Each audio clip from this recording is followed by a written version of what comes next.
So try to settle your body and mind. Get a comfortable posture where you can breathe easily and freely. And yes, you may want to turn off your cell phones and, more importantly, clear the stale energy or air from your lungs with a nice deep exhale. And then let the next breath be as natural, as gentle as possible. Just filling your nostrils and gradually filling your lungs and abdomen. And take that fresh breath as a focal point to center your body and settle your mind.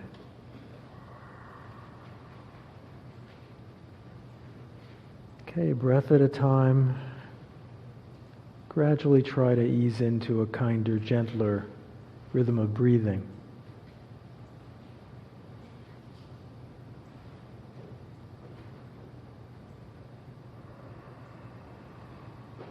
Try and feel your body filling and emptying with each breath.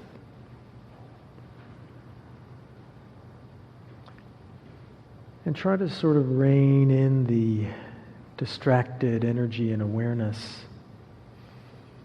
All that energy and awareness you put out into the world. Try to just breathe it in, rein it in. Tell yourself the world will be okay. It will still be there. And it's time to gather your energies and invest them in your local life. To get back in touch with your living mind and body right in this moment. So as you breathe in, try to imagine you're reining in the energy you've invested in busyness or worries or activity. Just letting all this, letting the world be as it is, and as it comes into your space, into your breathing body, let it settle on the breath rhythm at your heart.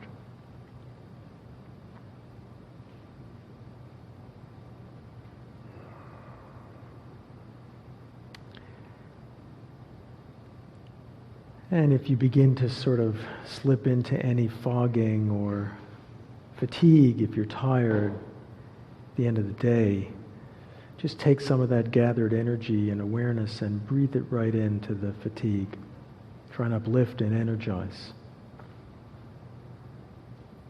You may want to open your eyes if that's still a problem, or think of something bright and beautiful to uplift you.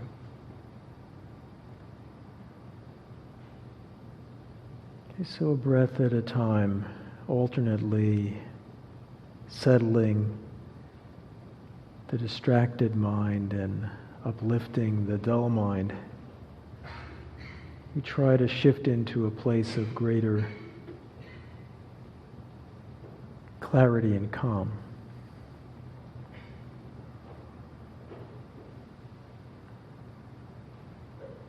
And as you do, you may find that you're able to be aware of your body,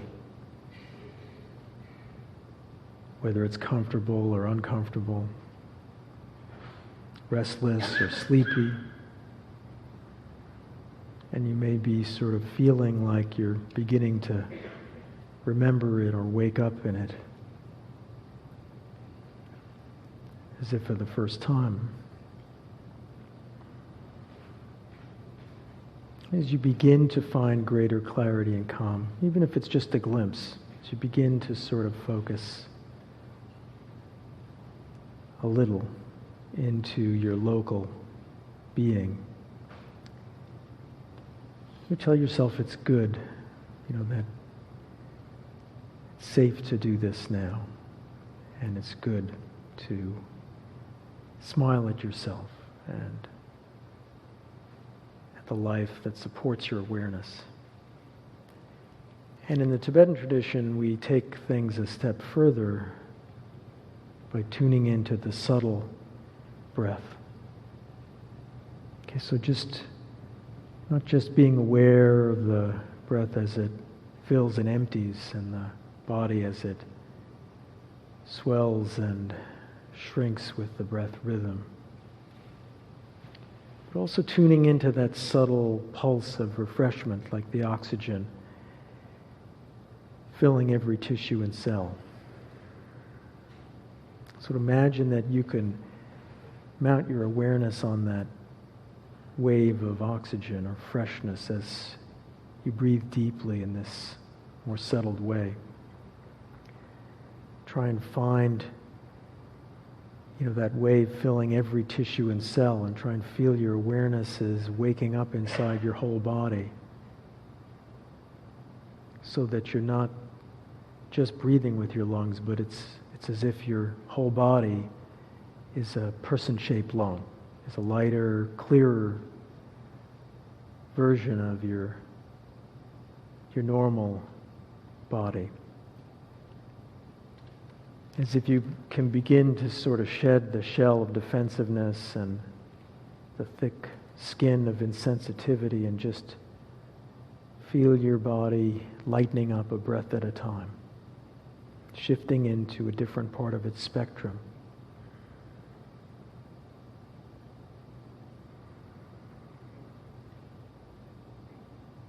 And as you do that, you can sort of feel that as you're aligning yourself with the healing energy and awareness within you, and lightening up the load of stress, fatigue, as your body is lightening up and opening up, you can also feel more connected, as if your person-shaped bubble is not alone in the world, not a bit of matter floating apart, but rather connected, like a bubble in a pool or a wave in a sea, connected to the other bubbles in this room,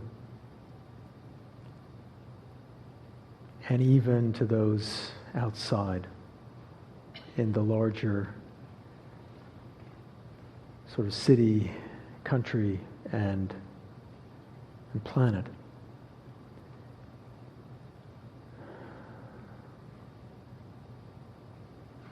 And so as you sort of begin to scan the body in this way, trying to tune in through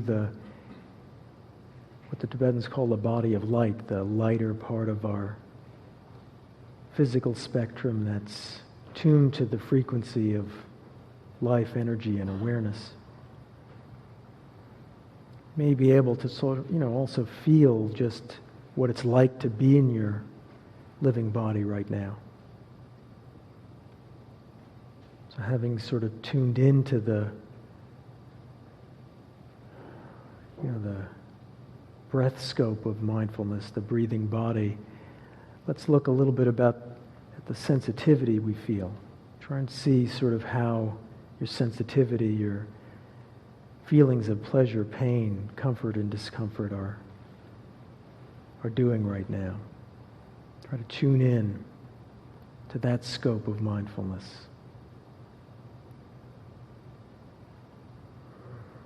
And sort of where there's distress, try to resist the temptation to fight with it or avoid it. If you're feeling restless or uncomfortable or carrying some gnawing stress from the day, try to take some of the energy you've gathered and just breathe into that. Try and bring a kind of calm and a kind of acceptance, a radical acceptance of it. Just being there is part of your life. And try to remind yourself that it will pass and it will change. On the other hand, be aware of any part of you that may be feeling excited or relieved or pleasant just sitting. And try to sort of balance your normal reaction to that. Try not to get attached, to want more of it, to want it to be more than it is, but just sort of savor it in the moment and Let it be. Let it pass, trusting that there'll be more where that came from. And also tune in to the grays in between, to all those shades of gray, of numb feelings or indifferent feelings where distress or pleasure haven't declared themselves, or where you're just really not, you're not feeling anything particularly strong right now at all. And just bring awareness and try not to numb out and zone out in the part of you that's just being here. Okay, so by centering our awareness back in our body, where it rests, where it lives, and balancing our sensitivity, we're sort of getting ready to approach our lives, as I like to say, on manual override. We're getting ready to approach with a stable and sort of confident solution mind, a mind that's ready to face life with awareness rather than reactivity. But to sort of fully prepare us to do that, we need to dive in to the next scope of mindfulness, the next open focus in our opening meditation, and that is the scope of mind.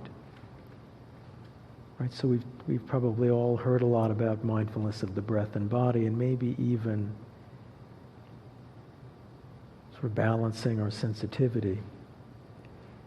But a key part of mindfulness practice is really tuning into the deepest layers of mind that normally we don't notice. And part of us, sort of has to do with the outer focused or materialist kind of culture that we live in. All the information and things to do. On some level, we may be also raised to believe that we don't have a mind, we just have a brain, just have organs inside. Or maybe we're just a sort of a bunch of thoughts, a story. And here, of course, the Buddhist tradition, when they talk about mind, or the primary mind, the natural nature of mind, they're not talking about the thoughts and images and emotions that we take for our mind. They're talking about that primal awareness, that bare awareness, or natural clarity, or openness that you might only glimpse very rarely. Say, waking up from a deep sleep where you don't know where you are, or in very, very deep states of peace.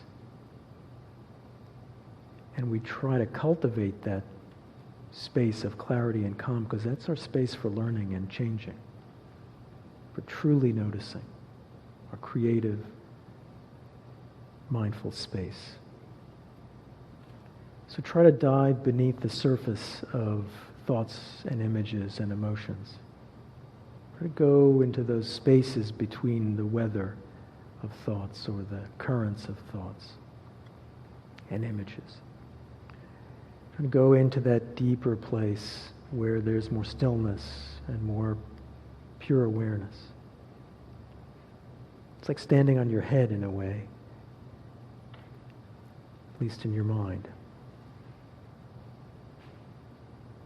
And as you go into that space, you may glimpse some greater sense of spaciousness or kind of an impressionistic feeling that things are more fresh or more open than usual. And as soon as sort of content comes up, whatever it is, thoughts, images, feelings, sort of bring the awareness back to that primal clarity. And here I'd like us to just try to sit for a minute.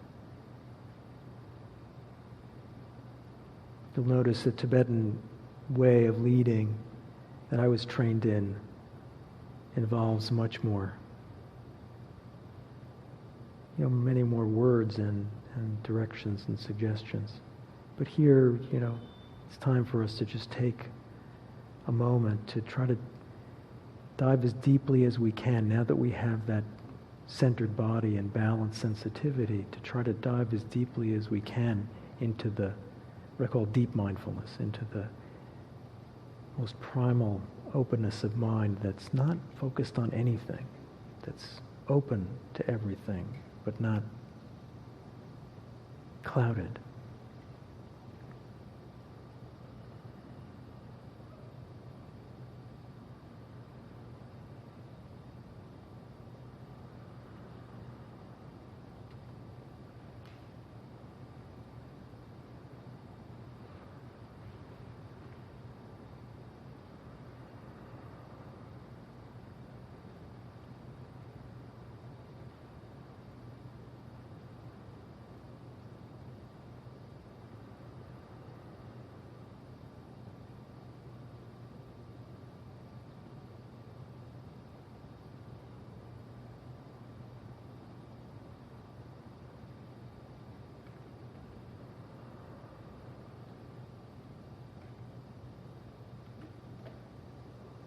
And as you settle into this, you may be hearing distractions. And again, just sort of let them go and remember that it's our awareness that's noticing them, and see if you can get to that deeper kind of noticing that's not really sure what it is you're noticing. That's really in the pure immediacy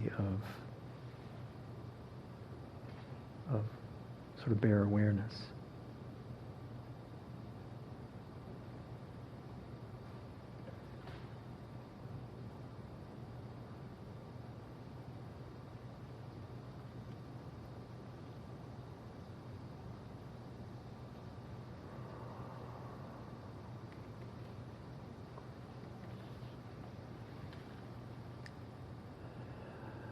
Okay, and so as we sort of tap into a deeper space within, now let's sort of open up the scope of our mindfulness fully to once again take in the normal weather or waves of thoughts, images, emotions, the normal surface stuff we take to be our mind or what's on our mind. Only now I'd like you to sort of try to come at the film of your life, you'll see the familiar storyline and the familiar mood music and the familiar characters and dramatic action going through your mind of, here I am, this is what's happening. This is where I'm coming and where I'm going. But I'd like you to try to bring that freshness of having centered your body and balance your sensitivity with awareness, and having sort of cleared your mind for the moment. I'd like you to come at that story of you as if from, like a diver looking up at the waves and the reflections on the surface of your mind. Try to see it as just sort of a temporary sort of flow of patterns. And as you sort of engage with those patterns, try to see them more freshly as they really are. How do they really feel? How do they really seem? How realistic or distorted are those storylines? How sort of positive or melodramatic are the moods and the emotions? How realistic are the memories or fantasies?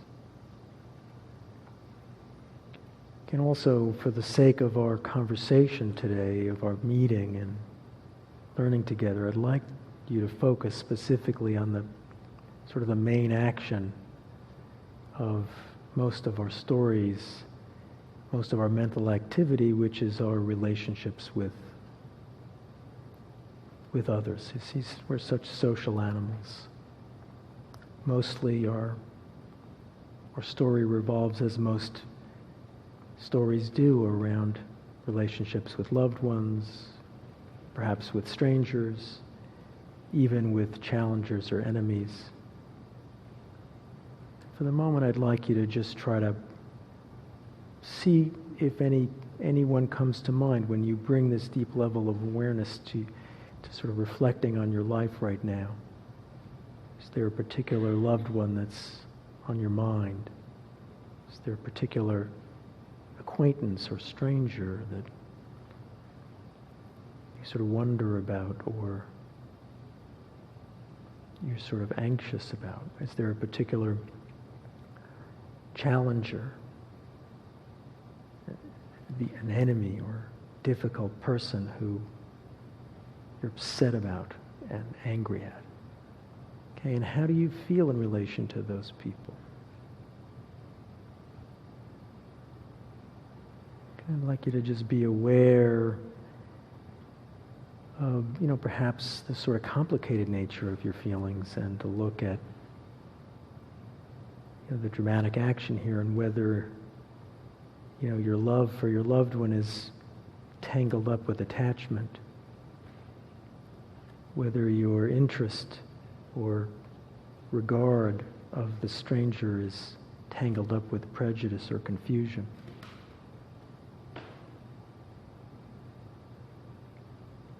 And also whether you're upset with your challenger is tangled up with shame and anger and aversion. And I'd like you to just sort of also try to see how that feels in a deep way, to have your mental life sort of tied up in this dramatic tensions. Okay, and with that, let's come back to the room and get to know each other and talk a little bit about what we do with these forms of awareness.